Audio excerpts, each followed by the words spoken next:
Come on in, sit back and relax. You're listening to episode 248 of the WealthTech Today podcast. I'm your host, Craig Iskowitz, founder of Ezra Group Consulting. And this podcast features interviews, news, and analysis on the trends and best practices all around wealth management technology. And this is our news roundup for July. We've got a jam-packed show for you. In this episode of news, we're going deeper rather than broader. So fewer stories, but a lot more detail, a lot more analysis on those stories. So only 3 stories this month. 1, Envestnet going private. 2, Orion breaking off their Eclipse rebalancer as a standalone application. 3, Nitrogen goes back to basics with a $99 Riskalyze. And then finally, of course, the AdvisorTech map and integration scores. But before we get started, a few quick housekeeping items that we always do before the interview. Please subscribe to the show wherever you listen to podcasts so you don't miss an episode. Check out investinothers.org. That's the Invest in Others Charitable Foundation. They do a lot of good work in our industry, raising money to donate to charities that are either run by or helped by financial advisors. All right, our first story of the day is a big one. Envestnet is going private. Envestnet announced that they are being taken private, being acquired by a consortium led by Bain Capital and Reverence Capital. What promises to be a seismic take-private deal, according to Investment News. According to the press release, the valuation of the company is $4.5 billion. They're offering $63.15 a share. And Reverence Capital and Bain Capital and the strategic partners who are also in on the deal include a who's who in the asset management business: BlackRock, Fidelity, Franklin Templeton, and State Street. So that's quite the rundown. So I'm sure everyone who listens to this podcast knows who Envestnet is, but in case you don't, one of the largest players in the wealth techs and TAMP space, over $6 trillion in assets under advisement and management, 20 million accounts, 100,000 advisors.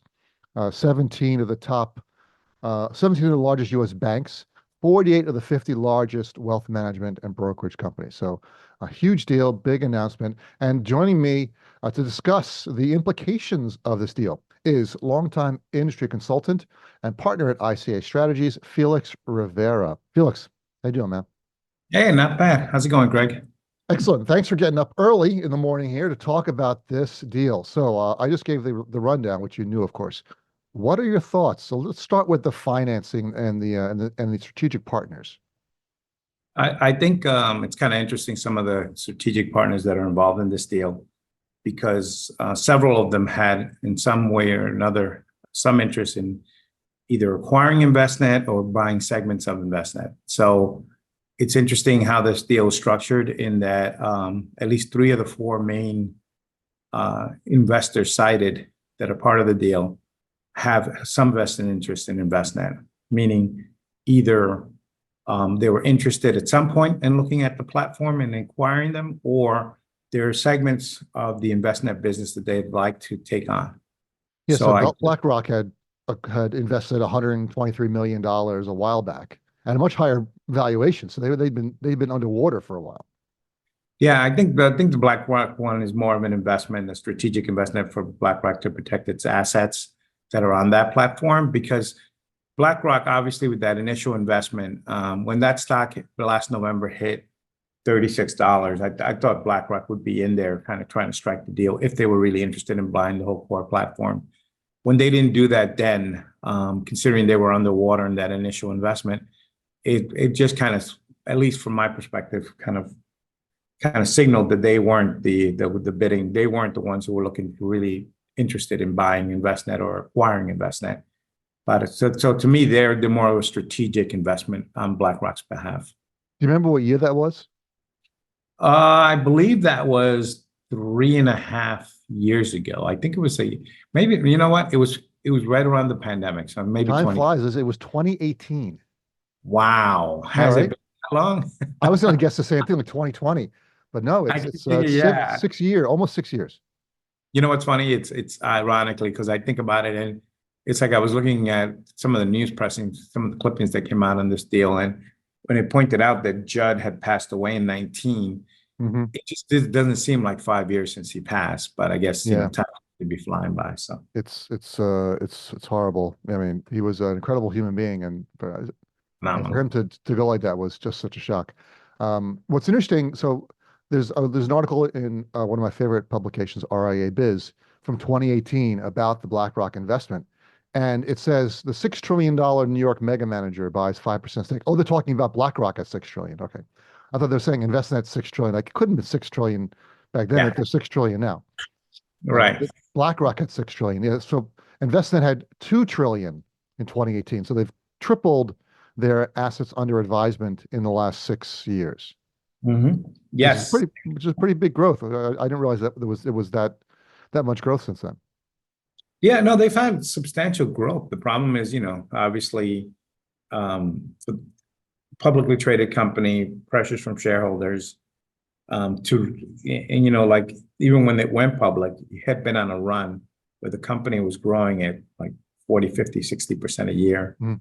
continuously for 4 to 5 to 6 to 7, 8 years later, goes public, still has significant growth rate, but the street really started punishing the stock because it wasn't seeing the 20+% growth rate, even though they dominated the market share. And really, it was once Judd passed, kind of trying to understand what the strategy was to where the growth was going to come from. That wasn't very clear to the street. And as a result, the shareholders started to get impatient, and Wall Street in general started getting impatient. And unfortunately, private was the only real option for Envestnet. At least if you're looking at a very viable company that dominates the market in its particular space, has an ecosystem that is pretty much second to none on the industry level, and has a rich clientele that's pretty much broad brush across the RIA and broker-dealer space in the independent space. Mm. So it's kind of an interesting situation that we kind of find ourselves in with this company going now from a public company to a private company. But I think, obviously the prospects looks really interesting for investment down the road, depending on, what the capital commitment is and what the strategic vision is going forward. What do you think of Fidelity being part of this deal? I think, Fidelity is very interesting in that Boston-based firm, like Bain Capital, like TA and Associates. So, obviously they've been involved, they get involved in a lot of deals with these PE firms. What's interesting about the Fidelity side of it is Fidelity's core wealth management platform is FMAX. And FMAX, at the end of the day, is really a white label version of Envestnet. Which they So, just announced recently of an extension of their strategic partnership with Envestnet for FMAX. yeah. So, that all bodes well for, obviously, for Bain and those that invested in are taking Envestnet private. But I think it kind of raises the question, down the road, what does it mean for Envestnet a year from now? How does it look? How's it different? And I think that will be interesting to watch, because obviously we know what Fidelity typically does when they go out and purchase someone, if they do. And most notably, the acquisition that they made that really kind of shows you what their strategy is when they purchased eMoney. And basically eMoney went from a brand that was really building a lot of momentum in the financial planning space and is a terrific UI for client facing and advisor facing solution. And once Fidelity bought eMoney, you basically hardly hear of eMoney anymore. They've embedded eMoney as the core part of their core platform. And I guess the feeling is if down the road they were to actually get in the business of taking on Envestnet's platform somewhere down the road, that would be an interesting, to take on that piece of business. I kind of struggle with them taking over that the core legacy platform, only because the clientele that's on it, and obviously they being a clearing firm as well, it would be very disruptive at the industry level. So that one's going to be interesting to watch. Right, so and that's a little known fact that Fidelity drives a lot of business to Envestnet through their white label partnership, which they've had for 20 years at least. Yeah. Fidelity was pretty much Envestnet's first really big client, and Envestnet was able to get unprecedented integration with Fidelity at the start. And that created such a seamless experience to their platform that it was unrivaled in the industry for a long time. And now when you look around, that type of integration is going on with some of the other custodians. And I think it's at the end of the day what Wove is striving for on the Pershing side, where they're going to have a super tight integration, obviously with Pershing, but the goal is to also have that level of integration with Fidelity and with Schwab, that remains to be seen. That's actually going to come to fruition. Wait, so hold on there. So you mentioned Wove. So that is a good segue into competitors. So how does this deal affect Envestnet's market position, their competitors like Wove, like InvestCloud APL, like Vestmark on the enterprise side, or on the RIA side, like Orion, Black Diamond, Advizon, and others? Well, I think you have to kind of segment that audience and understand the different core components that or different markets that they operate against Envestnet or compete with Envestnet. So when I think of like an Orion, I don't think an Orion's ever really competed with Envestnet at the enterprise level, but I think they've done a nice job on the RIA side. Obviously, they got a kind of one of the market leaders there. But when I look at who were the two main competitors for the small RIA space, I really see Orion and I see Tamarac. And I think Tamarac has a really compelling platform. I think to compete very well against Orion. I think some of the enhancements that were made with Tamarac, some of the integration with the legacy Envestnet platform, make it really interesting down the road. If you were thinking about a piece that you might want to sell off because you might have some redundant pieces, Tamarac might be that piece you sell off from the Envestnet deal. Hey, don't jump ahead. We're talking about competitors. I get the breakup conversation next. Don't worry, we'll get to it. I know you're anxious to get to the breakup or keep it or break it up conversation. Let's not get there yet. Talk about market position. What does this impact any of these other companies at all? Should they be afraid? Should they be happy? Or no? Or doesn't change? I think, you know what? I think Orion's been getting a lot of competition from Tamarac, and I think that will remain, especially with the integration they've done to bring in the third-party managers that are offered through PMC into the Tamarac platform. That was the one missing piece Tamarac had that now they have, and now they can compete apple to apple. So I think that will remain, competition will remain fierce. So you're talking about the investments start integrating the ability, giving the ability for Tamarac clients to access their manager marketplace, build UMAs, SMAs, which is and that manager marketplace has also been sort of a hidden gem in the Envestnet ecosystem, and that a lot of larger broker dealers love that ability because it gives them a way to bring on advisors from other firms without having to repaper their accounts or move them out of the SMAs that they might be in if they're going, especially wirehouse advisors. So they're a huge manager marketplace with, I think, 400, 500 managers, many, many thousands of strategies is just this huge benefit for them on the enterprise side. Yeah, I think that's a massive. As it relates to Vestmark has had a hard time competing with Envestnet because while Vestmark's application is really more geared toward the asset management community, the way it is today, it's not as user-friendly on the advisor side. They don't really have it's not a comprehensive platform for advisors to use.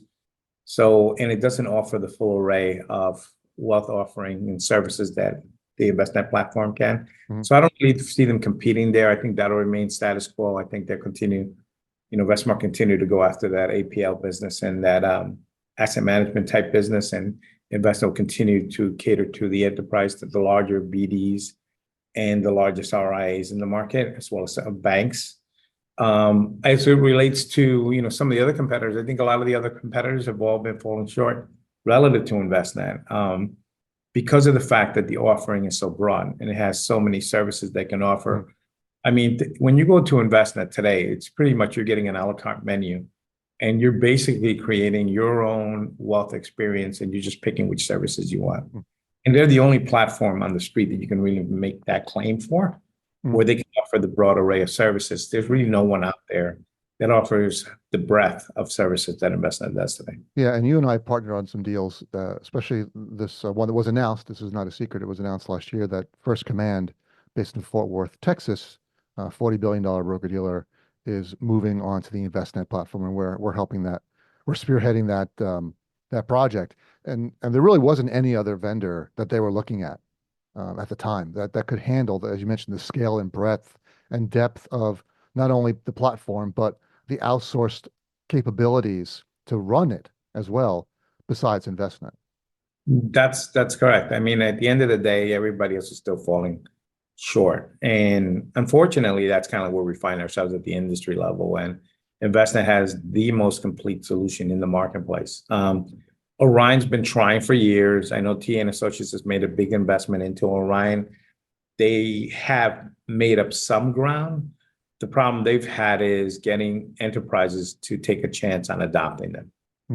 So they get a couple of enterprises to really adopt them and kind of take on their new version of Orion. I don't think they're gaining any traction in the marketplace other than they continue to get the small RIA, which they've always had. So Well, they've gotten some larger RIAs, and also their RIAs that they have are growing. So firms like Private Advisor Group started with Orion when they were 4 billion, I think 4 years ago, and now they're at 8 billion or maybe 9 billion. So now they do have experience now with clients that are getting close to the 10 billion, plateau and above. And I know they work with a number of other large nationwide RIAs. So their experience in the enterprise space is growing, but it's a different business, a different issue to help a firm grow from 4 to 10, as opposed to converting a $10 billion client or $20 billion client from one vendor to another. That's a very different experience, which is why firms hire us, right? So because it is so complicated, and it's not an easy lift to do. All right, but let's get off that. So we talked about competitors, we talked about the financing. Now let's get to the meat. Run it as it is, keep it Envestnet, keep it growing, or break it up. What are your thoughts on what these guys are going to do? I think it obviously can go either one of those paths, but I'm inclined to think that there are pieces of this that you're probably going to want to sell. And then I think the core platform, the legacy platform, I think that'll remain intact, or you package it and sell it somewhere down the road. But initially, I think obviously the way it's being positioned and it's going to be postured, it's going to be that, they're going to come in, they're going to help managing and developing the strategy, and they're going to continue to run it. And it's a market, it is the market leader, it'll continue to be the market leader, and nothing will change.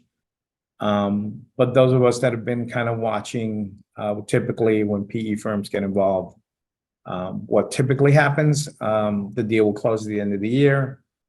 Then after that, I think it's going to be interesting. And again, this is why we were kind of having that discussion about some of these strategic partners that are involved in this deal and invested interest in the outcome down the road. So at the end of the day, we don't know what deals have been struck behind the scenes. And obviously we'll find out in the near future. But it kind of makes sense to me that at some point, if you really look at it, Envestnet has been really focused the last couple of years on doing a lot of integration work with all these acquisitions they had made prior to 2019. And some of that work has paid off. And obviously there's still work that needs to be done and they're still working through. So that's part of the story. But when you really look at it and you look at it kind of like where there are a lot of redundancy or where there is redundancy, the legacy platform supported all the audiences, meaning the enterprise, the BD, the RIA, the large and the small. When you think about Tamarack and the reasons why you acquired Tamarack, it was really because you were looking for a better solution for the APM side of the business, so the advisor management side of the business, where the advisor at its discretion is managing the assets, because they had a much more cleaner solution, more efficient, and a lot more streamlined than what the core legacy platform offered. The reality is that with some of the trading enhancements that Envestnet's doing, has slated to do, down the road, if you're looking at one aspect of one of the components of the Envestnet platform that you could potentially sell off and get a nice premium for it, it would be, I would venture to guess would be Tamarack. Because I think Tamarack is a pretty complete solution. It caters to the small RIA marketplace. I think there are a lot of players out there that are looking for a good solution for the RIA marketplace, some of which are some of the strategic investors in this deal. So like if I think about a Charles River and it's owned by State Street, Do you and find that weird that State Street's investing and they own a competitor, not a direct competitor? Charles River does have a wealth management business. if they were looking to address the small RIA marketplace, the Tamarack is a very elegant solution that would play really well, and they can develop that over time. And I think, relatively speaking, that could be a nice little adjunct for the Charles River side of the equation. It'd fill a hole for them that they haven't been able to grow. So that's a nice addition. If you look at FNZ on the State Street side, where we're still there, you got a custodial platform that's really done well on the international side. It's been coming stateside. They're going through the registration process. They have an interest. They forged that strategic alliance with Envestnet. We don't know where that stands at the moment, but we know we know the work's been done to integrate the two platforms, assuming they come out of registration sometime within the next 12 months. It'll be interesting to see how this plays out relative to that, or what may happen. But the one that I think is the most interesting is definitely the Fidelity investment in this, and starting FMAX in their investment into their wealth offering, as well as what it could potentially mean down the road, even though I think the likelihood of Fidelity actually, somewhere down the road acquiring Envestnet is small, because I'm not sure they want to get into that business, scale that Envestnet has it. All right, so wrapping things up here, and we're just about at time. What do you think about the offering price? Right now, they're closed yesterday at 61.56. There's almost no premium. Why I would have expected a 15 to 20% premium at least. Is this going to be a problem? Will there be investors who are going to push back on this?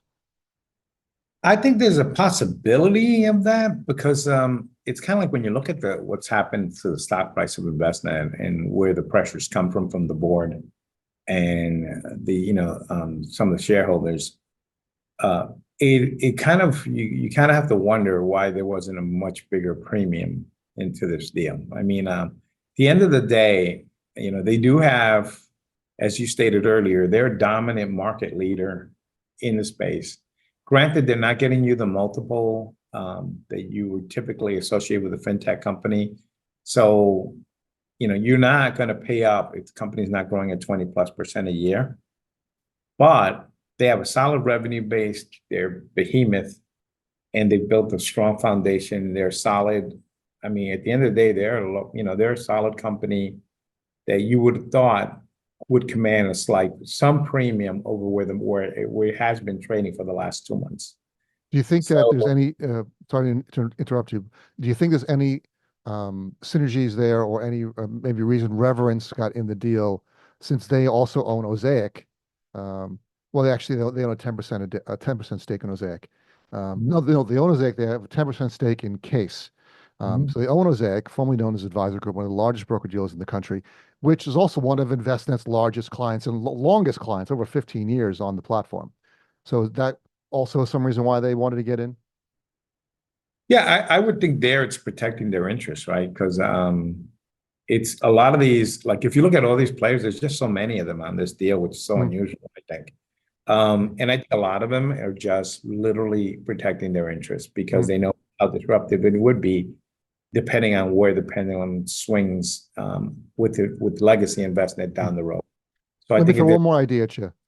We talked about keeping it as it is and just growing the business. Obviously, if Bain and Reverence didn't buy this to hold it forever as a nice little shiny object. They bought it because they think they can clean it up and improve it and then sell it in 5 to 7 years or so. In order to do that, they would really need to grow their revenue of the business. And Envestnet is already a market leader in so many parts of our business. How can they do that?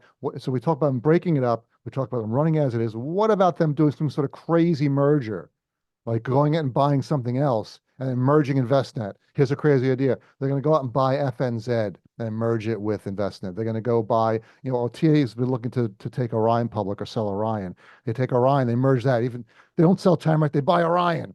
Are there any crazy ideas like that you see down the road? The only crazy idea that I could see down the road is for the one thing investment has never really participated in is the asset management side of the business, which is if you think about how Investnet was going to grow that business, if they were going to keep up with the Joneses and continue to grow their business at 20% a year, it would have been to make a significant strategic investment into the asset management side of the business and grow that out and get their fair share of that market share. Mm-hmm. So having said that, I guess if somebody's out there aggregating, collecting platforms or from an investment perspective, I think a powerhouse, and again, this is just off the top of the head, it's not really well thought out, but I think a powerhouse investment would be if you're buying InvestNet in what I'll term, at a very modest price, why not go out and buy Vestmark and put the two together? And they'll dominate both sides of the fence, and you can get that all pretty reasonable prices here. Vestmark has a lot of tentacles with all the PE money that's already in there. So to unwind that would be difficult. Unless Vestmark's been on the block for many years. That's a rumor that I've been trying to sell Vestmark for a long time. Although there's a lot of overlap on the wealth side. And there's be some antitrust issues, but maybe they sell off that, but just keep these things. The asset management technology side is something you find as a gap. Yeah, I think Vestmark is interesting in that their asset management side can really compete and really make a dent into the APL business. And really go after that old Fiserv business. InvestCloud, now InvestCloud APL. So APL has a significant footprint on the asset management side for portfolio accounting. They also have the network. That was how APL got really their dominant position in that their Galaxy network connecting managers and sponsors on the managed account side. Vestmark has something similar. Right, exactly. But again, that's kind of high in the sky. I don't see it. To be candid with you, I kind of see keeping core legacy InvestNet together, and potentially the one I really feel like if you're going to sell some of the components, it's public knowledge they've been trying to sell Yodely for years now. So I think eventually that happens. Let's see what kind of deal these guys can get. But the one that I think if you wanted to recover some of that capital in the near term, I think Tamarack is in a really good position where you could sell it, get a nice premium for it. It's a nice packaged product. It has a nice audience, and it caters to a market that's really it's being served by a lot of small point solutions. Let me interrupt you one more time. So before we finish up, what about this idea, this crazy idea? But we're talking about pie in the sky, crazy ideas.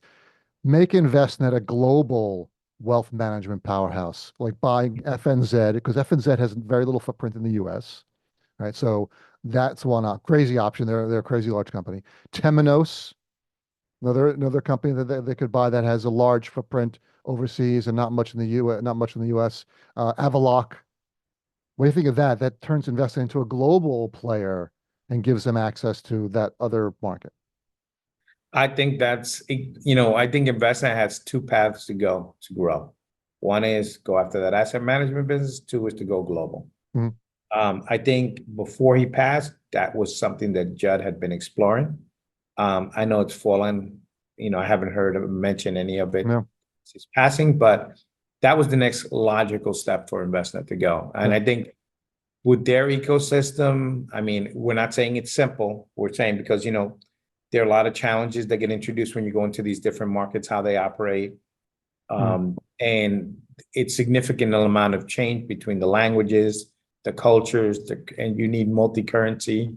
So there's a lot there, but that was going to be the next big obstacle they need. And we've been working with a lot of Latin American banks, and none of them are looking at InvestNet for that reason, that they're not multi-currency, they're not multi-language on their platform. So that's an area that InvestNet can't really get into now, but could if they had an acquisition of another firm that did have that capability. Well, you know what's funny? They've started dabbling, but it's on a very limited basis. So what they have is they have an offering that they offer investment in Canada now in Canadian dollars, but that's just single currency there as well. So you have US and you have Canadian, and that's it. But I mean, I think it shows that they're kind of looking at what it's going to take to really bring on full multi-currency. But I think going global is the right answer for Envestnet because of its sheer size. It's the one logical way you can grow this business. So, but it does introduce a lot of challenges, but I think that's where the opportunity set lies. You heard it here first, folks. Felix Rivera, thanks so much. We talk every day anyway. I thought we'd record it, right? Okay. We've been talking about this every day, so let's just get it on the podcast and make some productivity out of our conversations. All right, thanks, Felix. Thank you, Craig. All right, let me introduce our special guest for this episode of the news. It's Kristen Schmidt again from RIA Oasis. Hey, Kristen, how's it going? Hi, I'm good. How are you? Fantastic here. We're enjoying the summer here in New Jersey. I know you enjoy the summer there in Wisconsin. As short as it is, we do enjoy it. Absolutely. Yeah, the 2 weeks of summer, then it'll be Pretty much. it'll be snowing again in at least Yeah. another 2 weeks. All right, so our news story we've got now, Orion unveils new standalone trading to empower advisors with greater flexibility. So it looks like Orion is breaking out their Eclipse platform into a standalone offering, as according to the press release, to equip advisors with the resources and support they need to succeed at every stage of their firm's growth journey. So Yeah. you and I have worked with a lot of Orion clients, and we both worked with Orion directly. On and off. So what's your thoughts about this? Why they do it? What's the driving factor behind this? Sure. Interesting release. Let's set the stage of what's happened in the industry, because sometimes I feel like in tech, we fast forward to new trends and then we rewind and we're right back to the old trends. So the facts of the case are, Craig, I don't know if you'd agree with me, maybe 7 years ago, all of the independent trading tools that we used to have, like TRX, Red Black, all of the other tools that were out there at the time, they were all standalone themselves. And the portfolio management systems did not have their own proprietary tools. So it was for an RIA's job to kind of piecemeal it together. Then Orion, Tamarack, and Black Diamond, although Tamarack always had their own, and that's how they entered the industry, developed their own tool and rolled it into a package or a bundled offering where it was included. And now for the past, I would say 5 years or so, that has been the standard. So fast forward to today, we're rewinding. Now we're unbundling that, and they're the first ones to do so. If we're talking about trend, Orion does things first most of the time. So we'll see if the rest of the vendors start to offer that. Tamarack has offered their trading and rebalancing tool separately. They don't necessarily advertise it in a majority way, but you can still get that from them. But the question is, will Black Diamond also do this? Why are they doing it? And where's the competition? So there's a couple reasons. And I actually, in true transparency, talked with them this morning based on their release, just so that I could get the facts straight as we discuss the functionality of what they're releasing and actually how it works. So I can get into that as well. They are doing this so that they can be competitive in the market in a non-all-in-one fashion. Because now, as you know, Craig, you and Michael Kitces and everyone else is considering Orion to be an all-in-one platform, as they have CRM, portfolio management, trading, rebalancing, client portal, all of those fun things. So they're trying to be versatile in offering an all-in-one platform or in offering bundling packages. So on the Orion platform, what is standalone now is what was announced today, trading and rebalancing, the Eclipse tool, Redtail, and their risk IPS proposal statement software, which we know was Hidden Levers, is now called Orion Risk. So they're starting to unbundle. And the first thing that came to my mind as a consultant was why? One, they're trying to allure RIAs that might be mid-contract with their competitors to bring them over. And we see that happen a lot. Contracts with these vendors are long-term because these are not systems you transition to often, quickly, or without cost. So when you make an investment in these systems, you're making what I call a forever home investment. But when you're signing 3 or 5 year contracts, which is pretty common, oftentimes if a firm is not happy, one of those spaces is the trading and rebalancing tool. Either it cannot handle the specific needs of the firm, specific features and functions, or sometimes these tools are just too archaic or too hard to use. And so we need something different. So instead of moving your entire all-in-one platform, they're offering the opportunity to test drive them in a trading and rebalancing setting. So I think that's the number one reason they're doing it. The other reason is that, and this is my opinion, these platforms are very overwhelming, no matter how big or small you are as an RIA. And so trading and rebalancing becomes the last thing that's adopted on these platforms. Firms can still survive by using Excel and using the custodian to trade and pseudo rebalance, in air quotes, right? By Or usually manually, rebalancing one account at a time. yes, or manually manipulating data to see what actions you need to take using a block account and such. So it's not that it's efficient or easy, but it's doable if a firm has not established the best practice of their model management, of their rules-based automation, which is rebalancing. I talk about that a lot with my clients and say, this type of tool does not magically work. It's not a plug and play. You actually have to feed it all of the rules, or in better words, if then scenarios. If this happens with this holding, this ticker, this high or low medium of cash balance, whatever that if is, then I need the system to do something. Place trades, create trades for me to approve, notify my team, whatever that then outcome is. So firms need to build it. So these systems become very, very hard to manage, but also to define. And that's where I think Orion is trying to say, even if you don't use us as a platform, maybe this is a stepping stone for you to do so. So the question is, what do you think the driver, were they losing business to standalone rebalancers? Were they losing business where they couldn't come in with a single solution? I mean, they're a pretty big company now. They've got PE backing. I'm sure they've got a lot of data. Do you think that's what drove this? Yeah, so I think because of what has happened in the industry where standalones are now actually very minimal. If we look at that tech stack and we really look at the vendors, we have Blaze and Red Black, which has a very small percentage of the market and hasn't necessarily stepped it up to be standalone leads in the industry.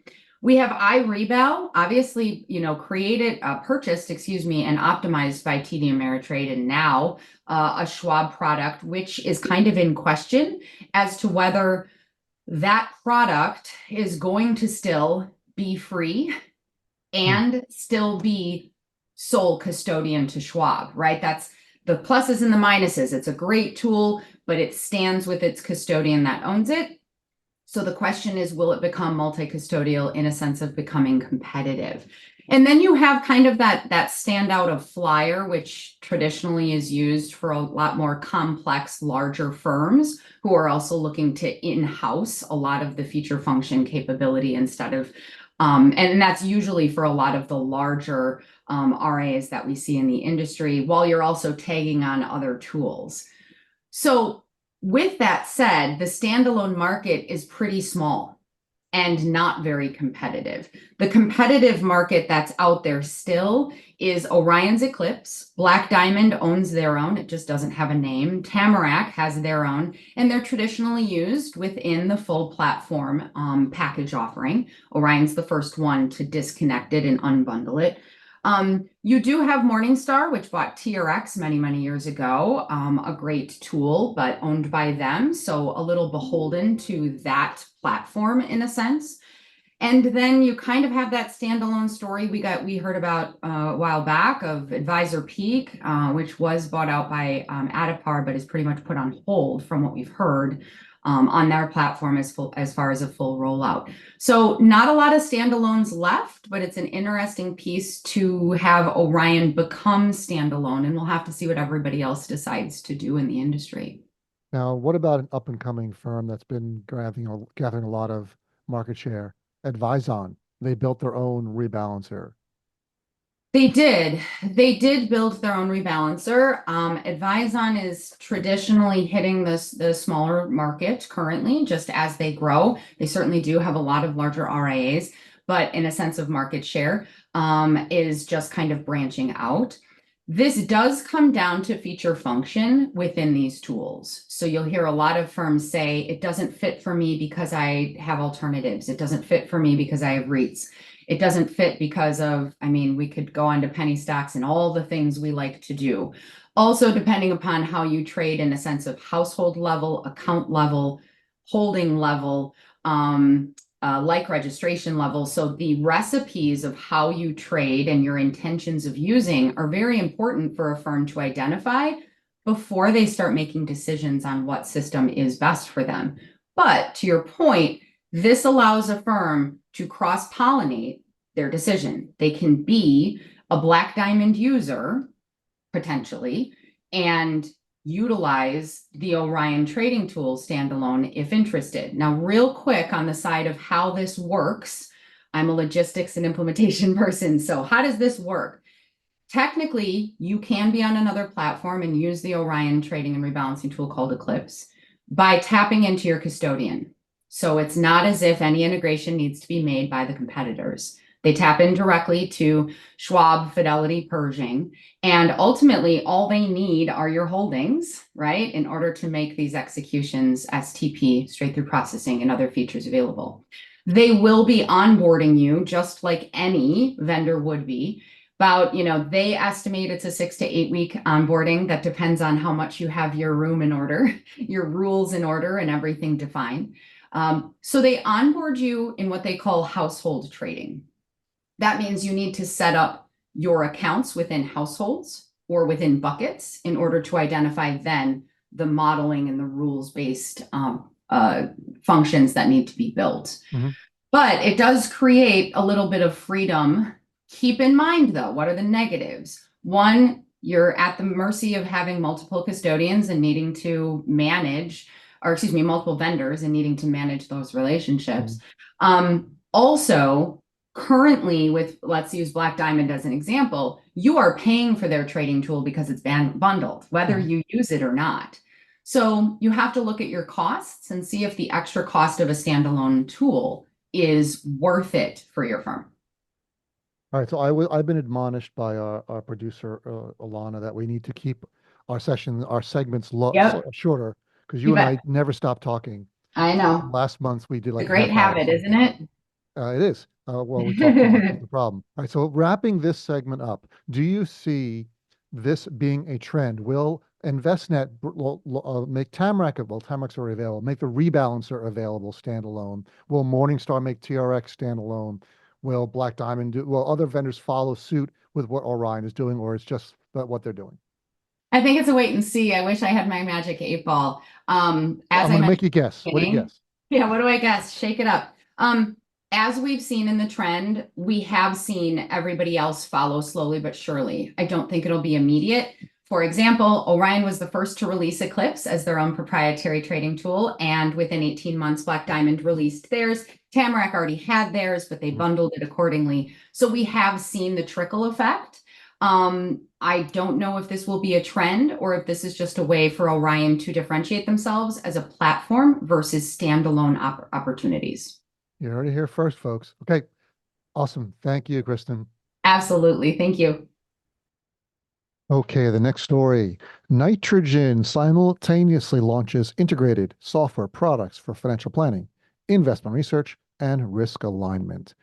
So Nitrogen, formerly Riskalyze, last week, announced the availability of an integrated client engagement platform featuring 3 products from the WealthTech innovator: Nitrogen Risk Center, Nitrogen Planning Center, and Nitrogen Research Center.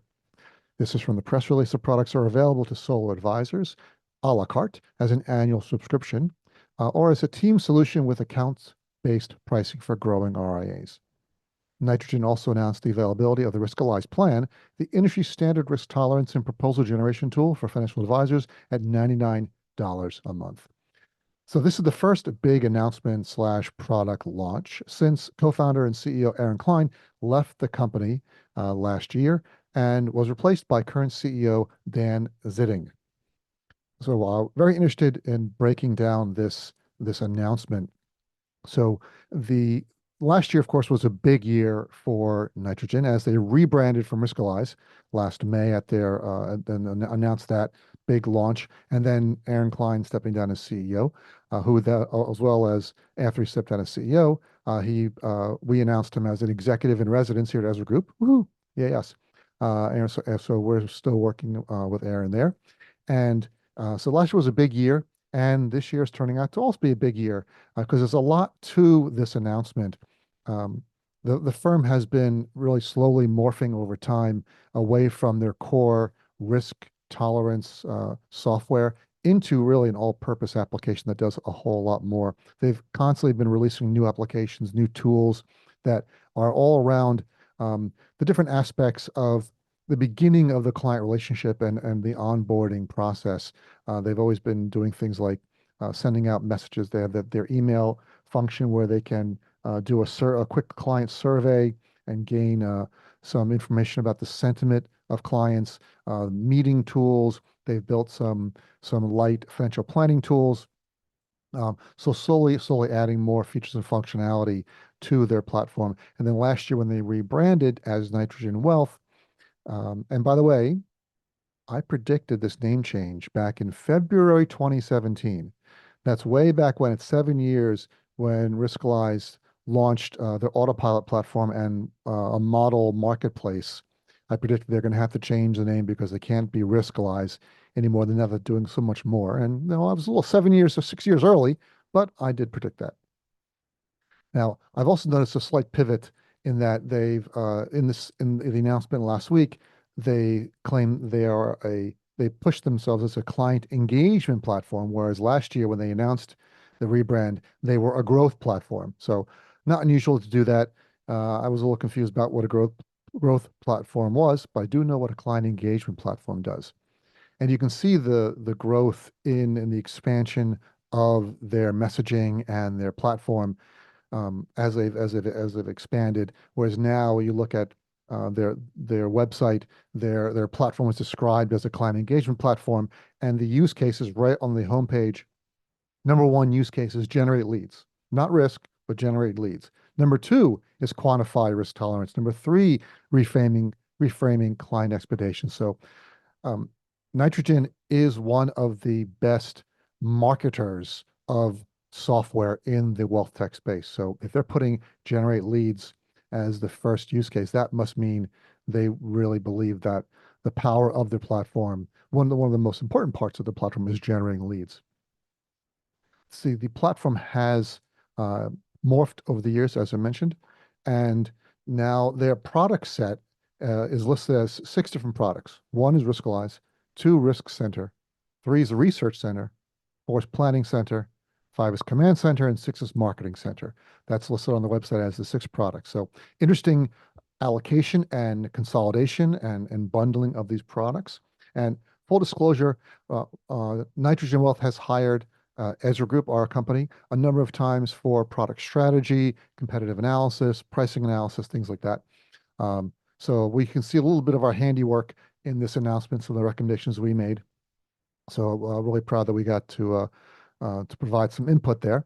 So the Riskalyze tool, which we all know and love as the risk tolerance platform, they've pushed the proposal generation and bundled it into the risk tool, as I mentioned, for $99 a month, which is a great number to have. It's that kind of pricing really jumps out at people as a fixed price for RIAs to get the Riskalyze platform, as well as the proposal generation tool. So they're bundling those together under the Riskalyze name. And then the Risk Center, which is something we saw as moving them into as another feature they added for the enterprise platform, enterprise clients, which they have really done a great job expanding from the small RIAs into enterprises. Risk Center looks across the platform, across your company, and highlights clients that are where their portfolios are moving away from their risk score. So when they did a risk tolerance, their score came in as 52. If now their portfolio is a 65, that's a problem. But it's hard to see that from the old way of Riskalyze looking at one client at a time. So the Risk Center can look across all of your clients, all their risk scores, and highlight areas where there are dichotomies or dispersion from what you're looking for. The next product, the Research Center, was launched called Discovery in November 21, which I see that as which is their investment research and data analytics tool that encompasses their proprietary Riskalyze GPA, which evaluates expected performance and expected downside risk in any given investment. So that's their proprietary data scoring that they can then roll that into their Discovery product, which is now called Research Center, which is really a full-featured investment data analytics platform, which I think if I would venture guess that they're looking to target Morningstar Advisor Workstation. Overall, if you look at some of the tools that they've bundled together, especially proposal generation, which is a big use case for Morningstar Advisor Workstation, and of course, investment analytics and data. So those two together place that tool directly in the target of what Riskalyze is selling. The fourth product is Planning Center, which is their light financial planning. Then Command Center, I find to be a very interesting product in that it is a firm-wide dashboard that companies can use beyond just risk and beyond just investing, but can look across many aspects. And we've actually built some of these kind of dashboards as one-offs for firms. Now you can get it from Riskalyze as an off-the-shelf product, looking at risk alignment across the firm, total number of accounts, total AUM, and things like that. So you can kind of see it in a dashboard that the business can use to manage and monitor what's going on across the firm, slicing and dicing it many different ways. And this is just the first release.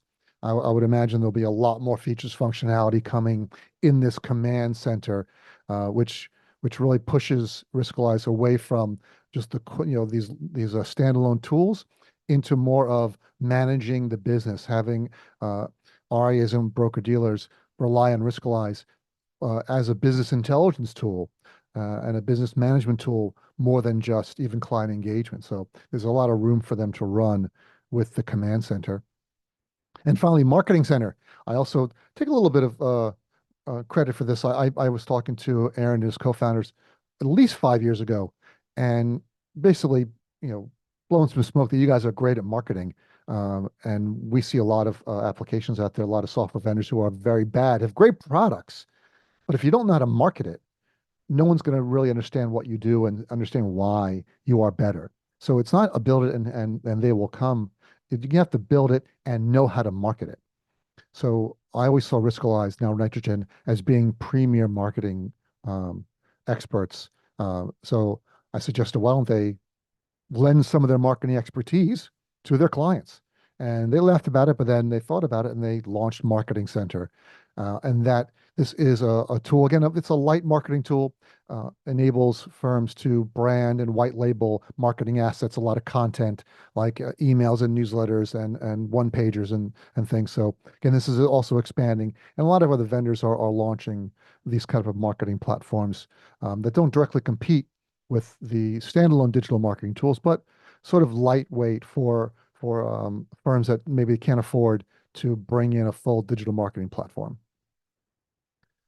So I don't expect Nitrogen to rest on their laurels. They've done a lot.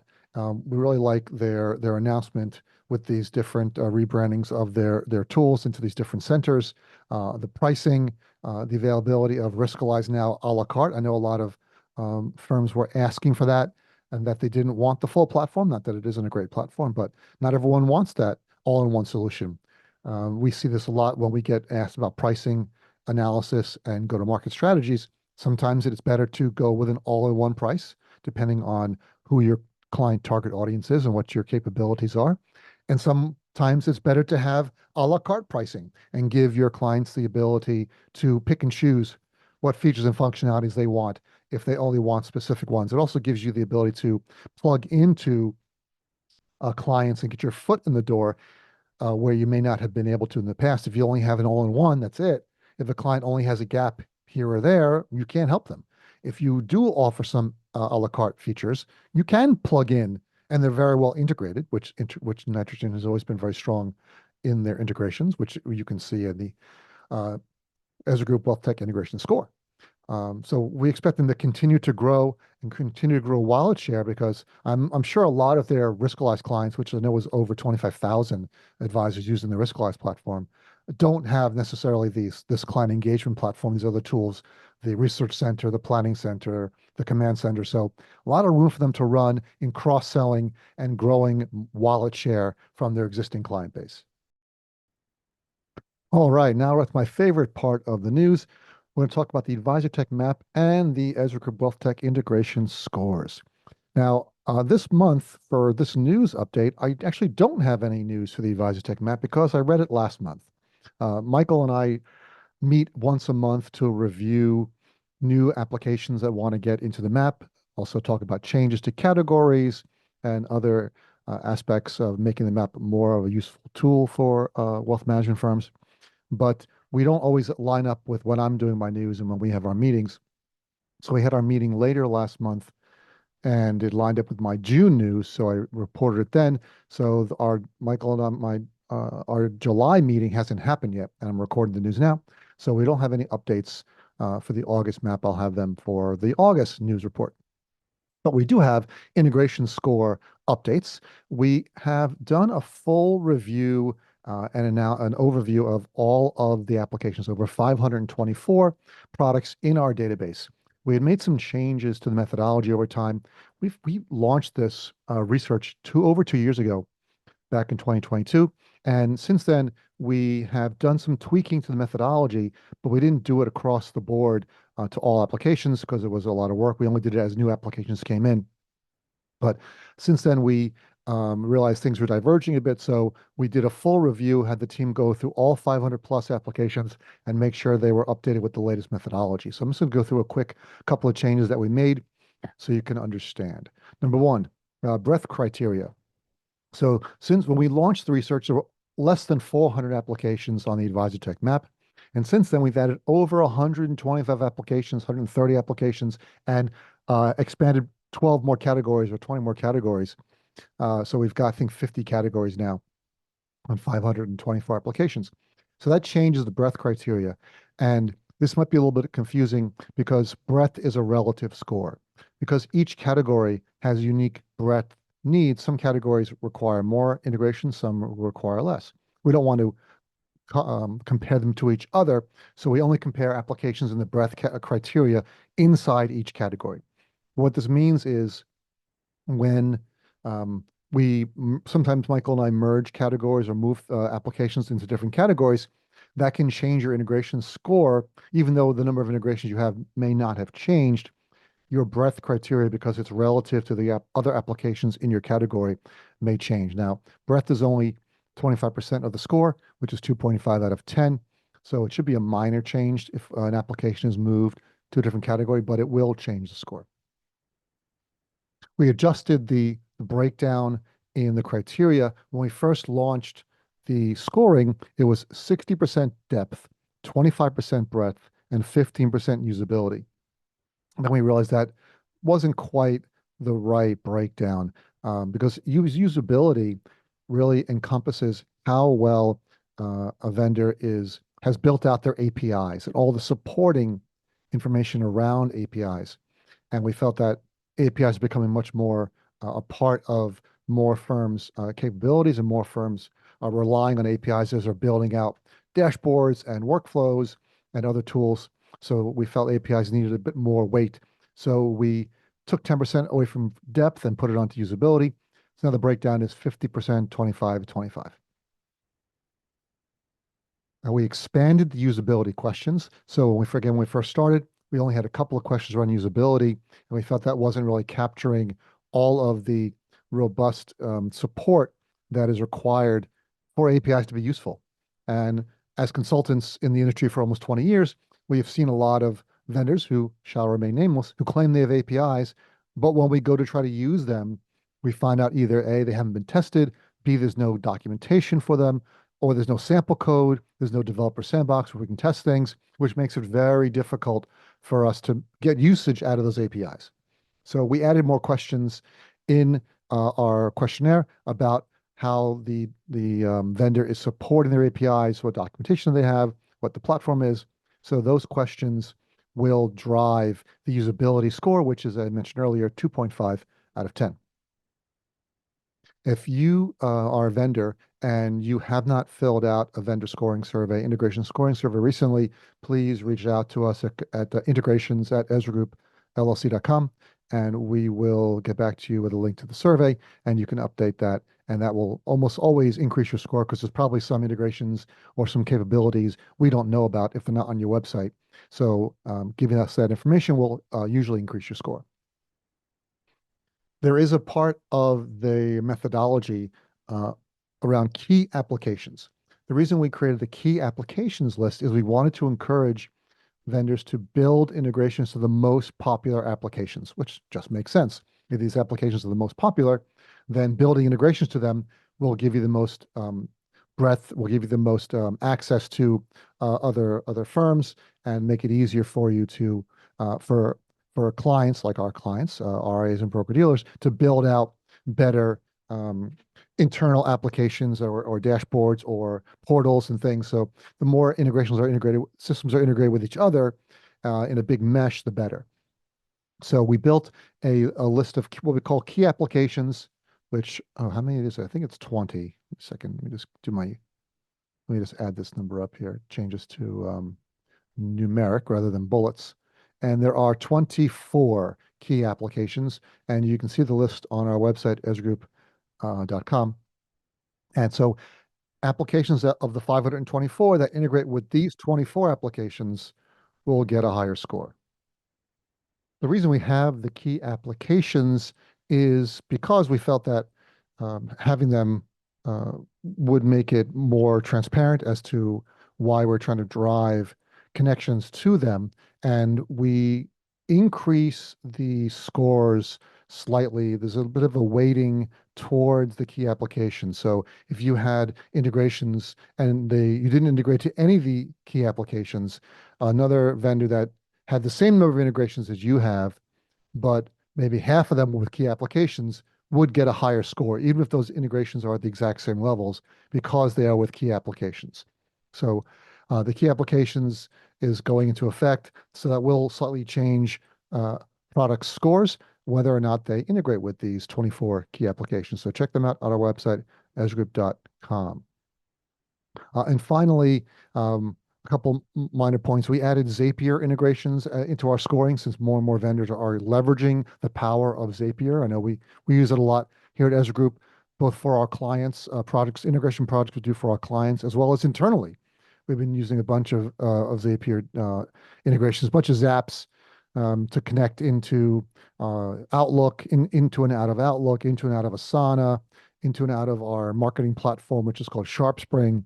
Super useful tool. So we felt that it needed to be captured. So there is an integration score for firms that connect with Zapier.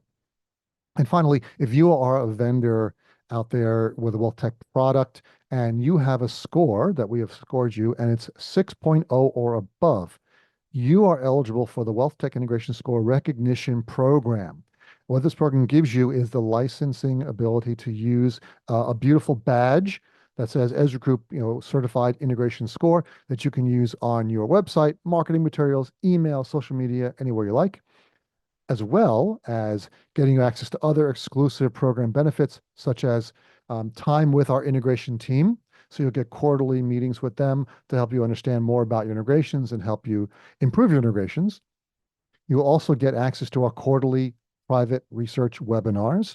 Only recognition program members get access to that, plus discounts on consulting. So if you hire Ezra Group for any consulting projects, competitive analysis, partnership analysis, go-to-market strategies, pricing analysis, you will get a discount on that. And there's also more capabilities coming to the recognition program. So you can get more information about that by contacting us at integrations@ezragroupllc.com. All right. You've made it to the end of another episode of WealthTech Today podcast. Thanks for listening. But before you go, please scroll to the bottom of the homepage at ezragroup.com and sign up for our newsletter. Once a month, you will receive an email chock full of wealth management goodness, news, information, updates. You will not be disappointed.